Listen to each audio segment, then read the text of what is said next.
Jimmy Kelly, brother of the late Luke Kelly, whose rendering of Raglan Road was really the definitive version that is immortal and will stay with us for many years. So Jimmy has very kindly agreed to come along for the grand finale to sing Raglan Road.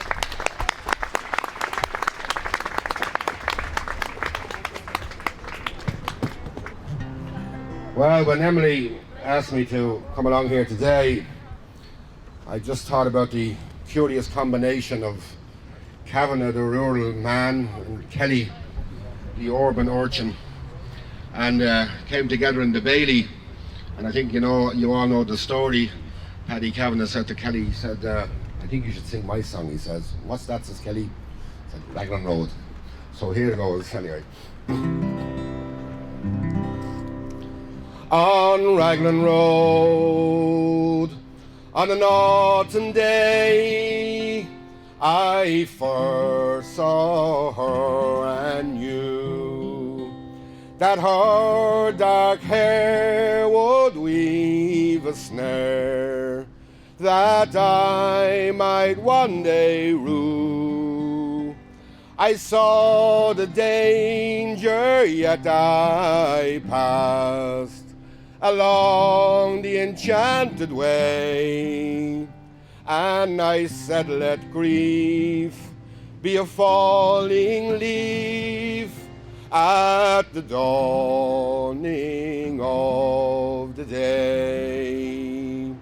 On Grafton Street in November, we tripped lightly along the ledge of a deep ravine where can be seen the work of passion's pledge, the Queen of Hearts still making tarts, and I not making hay.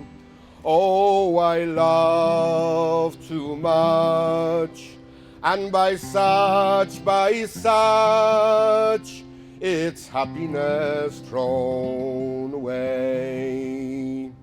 I gave her gifts of the mind, I gave her the secret sign that's known to the artist who have known the true gods of sound and stone. And word and tint I did not stint. I gave her poems to say, with her own name there, and her own dark hair, like clouds over fields in May. On a quiet street where old ghosts meet, I see her walking now, away from me so hurriedly. My reason might allow that I had loved not as I should, a creature made of clay.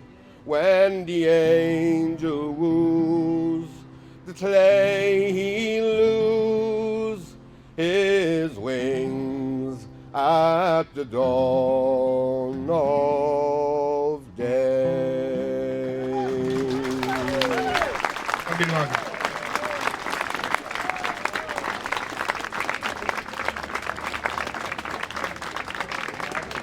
I suppose as of this month, the centenary celebrations are officially begun, and the Raglan Road Festival is the next event in Kavanagh's own native parish.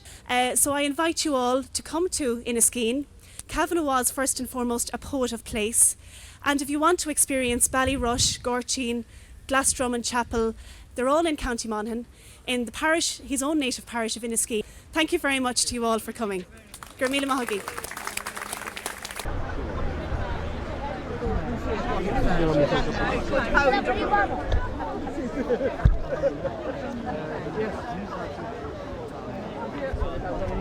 Yeah.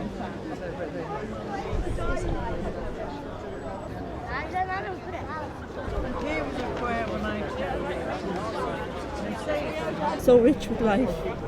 And I see us meeting at the end of the town on a fair day by accident after the bargains are all made and we can walk together through the shops and stalls and markets, free in the orient streets of thought.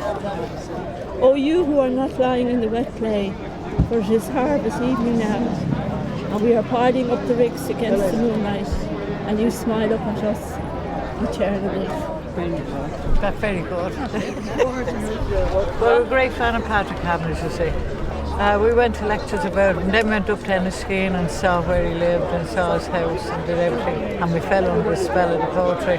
When we heard Jean O'Carroll reciting it, they put a different slant on it. Brilliant. Were you there 2 years ago? No, we're there just early this year, and we'll be there in November. We're going November again. He's a man of the soil. I feel his soul. I feel what he felt. Although I haven't read much poetry in my time, but I actually, when I feel pain for him, the creativity he had, and you know, it takes deaths and things to progress for things to really, to get his recognition really. And I think that's a very bad fall to society, you know. It's tearful stuff. I feel his pain, because I come from the creative side of life myself, and I know lots of things, but I don't know how to channel them, you know. So I'm a woman of the muck. Providence and me, that's all I look to in life. Providence, not man. Providence. He's a man of the muck. Mucker he came from. Why is that? Well, it's not so much attractiveness as his soul. You see, I found my soul in my life, and I know what he felt when he was writing these poems before he left Enniskeane. I haven't read anything from the commercial end of the world, but I'm talking about in here, in this man's head, in his creativity. We went up to Enniskeane, and I took a little stone from his crown, because that's where his creativity, there was a little stone behind the cross, and that's where his creativity came. And if we all were like Patrick Kavanagh, it'd be a great world. The flow of the river, Feng Shui, before anybody knew in the West what it was about, right? He sat by the flow of the river, right? So that's who Patrick Kavanagh is to me. Yeah, it's soul searching. I think we'll head up. We'll go to the watering hole now. Well, we're going to go over and have a paddy, because to paddy, and I heard that he liked paddy, and I don't normally drink paddy, but I will today. So he had loads of depth. It's like being a visionary and people trying to get people to accept where you're coming from. And he was a great visionary within himself, but that's why he had so much soul as well. I mean, we all have soul, but society doesn't allow us, give us the time. But he found his soul before he ventured out up to Dublin. He was already there, you know. And I would believe that most poets come from farming backgrounds, like Seamus Heaney. Well, maybe not so much Yeats. He had a money background, he had opportunity, but this man, he was really from the soil. His creativity came from deep down within his being. And I could talk all day, but I don't want to be selfish. I don't want to be selfish. Sonia. What?